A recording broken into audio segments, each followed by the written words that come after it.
I want to talk to you because the testosterone level in America and really around the world has been dropping at an alarming rate.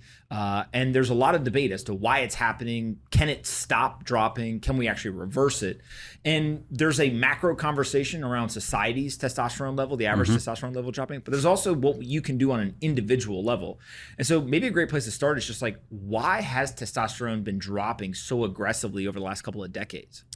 Yeah, so it seems like what we're finding, they've done studies, is we're dropping about 1% per year on average. And so what that means is, when you're in your 40s, your testosterone is about what your dad's would have been in his 60s or what your grandpa's would have been in his 60s or 70s. I think the biggest reason comes down to mainly two things. Insulin resistance, which is a growing epidemic. It's the most common condition that people suffer from in the world.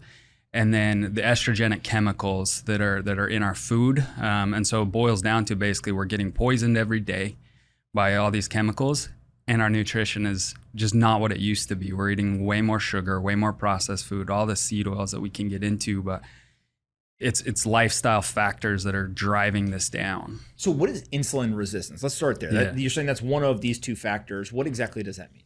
So insulin resistance, I define it with two things. They have to be in a state where their body, it doesn't have to be every cell in the body, but some of the cells of their body are not responding normally to the hormone insulin. And insulin is what dictates what our body does with sugar. Insulin's the hormone where it'll tell our body, hey, put sugar here, put sugar there. And then the second point for insulin resistance would be that they have too much insulin. So we call them hyperinsulinemia, just meaning their body is producing way too much of it. And this is what, if you've ever been told you're pre-diabetic or you hear those types of terms, pre-diabetes is insulin resistance. Insulin resistance will be going on for 10 to 15 years even before someone gets diagnosed as a diabetic. And what are the tests that somebody would take to know whether they're insulin resistant or not? There's two tests, and it's pretty simple. It's a simple blood draw. You would take a fasting insulin, and that number will range anywhere from, it depends on the lab, but 3 to 23. I want to see people under 7. Okay. And on a fasting insulin. So you'd go in, you haven't eaten breakfast, they draw your blood. The other test that you can do, and it's a bit more involved, but it's a better test, would be what they call glucose tolerance test, but you take it with insulin as well. So what you do is you go in, they take your blood, then you drink what's basically the equivalent of a couple Cokes. It's 75 grams of glucose.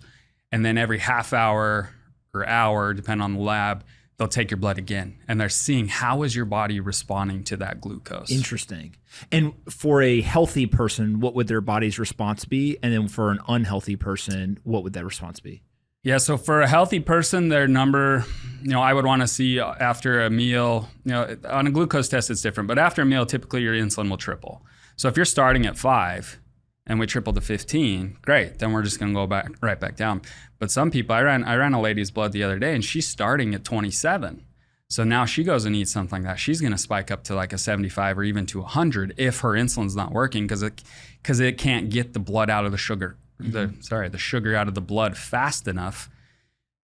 And so we're just looking for those levels to spike up for a second, and then they come right back down within a couple hours is ideal. And if the higher your insulin level is, like as a base, right, kind of in normal or fasted time, is it fair to say that it's likely to spike even higher? Like there's an extreme to the spike because you're already starting at this elevated level. So if a healthy person spikes 3x, an unhealthy base would actually spike 4 or 5x? Yeah, it's definitely possible because the reason they already have that much insulin is their body isn't responding to it. That's why we call it insulin resistant, right? Basically, these cells grow so big, insulin makes them grow, insulin makes fat cells grow.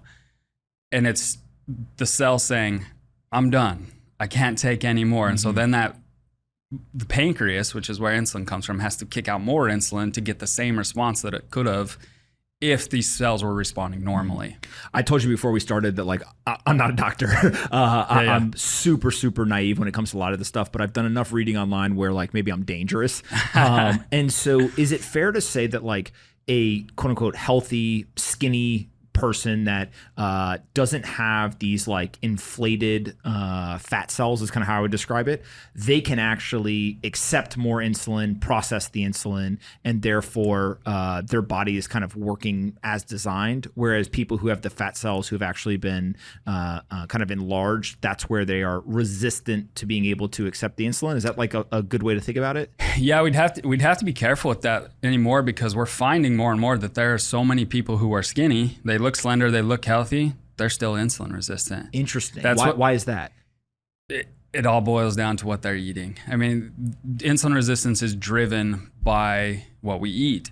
And so these people may be eating like garbage, and just for whatever genetically, they won the lottery where they can eat whatever they want and they don't gain weight, but metabolically, they're still unhealthy. They did a study a few years back where they looked at, I can't remember how many people, but they found 12% of Americans are metabolically healthy. 12% are healthy. 12% are metabolically healthy. And the way they were determining that is this way they measure called metabolic syndrome. And metabolic syndrome is insulin resistant. So they checked their waist circumference, their triglycerides, HDL, blood pressure. There's a few things like that. 12% of people were healthy in every category, and that was it. And that includes obese people and skinny people. Yeah. Is it if it's possible for a skinny person to be metabolically unhealthy, is it possible for a person that is above kind of the average weight to be metabolically healthy? Yeah, in general, it depends on how much we define overweight, right? But if someone's got an extra 10 to 15 pounds, 20 pounds, yeah, they could be metabolically healthy. Now, if someone's got 50 pounds extra weight, they're I don't care how good they feel metabolically, there's something that needs fixed. Okay, and you said the first was insulin resistance. The second major contributor is this like estrogenic kind of food composition. What exactly does that mean? So there's a bunch of different chemicals that we call estrogenic. Estrogenic means when it gets into the body, it's going to act like estrogen. So our cells have these little like receptors that just can take on different hormones, take on different substances, right? And kind of turns them on.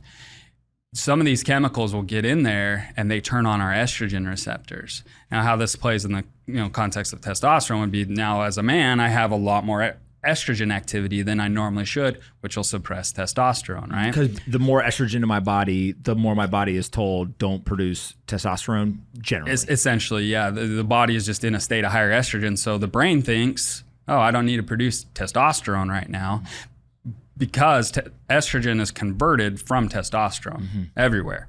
All estrogen was testosterone first. And so if the brain sees, oh, there's a bunch of estrogen around, oh, I must have produced enough testosterone, I'm good. And I can just skip a step. Yeah, exactly. It just starts to shut things down. Now these chemicals are in our food, they're in our water, they're in our cosmetics, body wash, soap, you name it. These chemicals are just everywhere right now.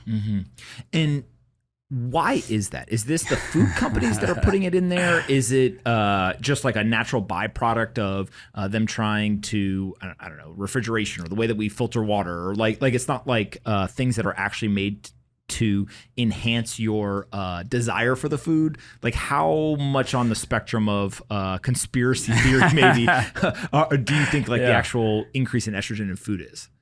It goes to a little bit of both of what you said. Some of it is like, take food coloring, for instance. That's purely put in there to make the food more desirable. Red 40 and red 3 in particular are the ones that get pointed to as this estrogen issue. The only reason they're putting red 40 in food is to make it look better, make it look more appealing. You'll find it in a lot of kids' food. Like my wife bought some Lucky Charms the other day, and I looked at the ingredients. I said, that's got red 40 in that. We're not eating that. Not that we eat a ton of cereal anyway, but the other side of it is like plastics. So they use these ingredients in plastics that, for whatever reason, either they're cheaper or they make the plastic a little better, like BPA or phthalates are the two most common. And they just leach into the water. They absorb through our skin if we're putting them on our skin, things like that. So some of it is just cost, I'm sure. A lot of these ingredients are cheaper.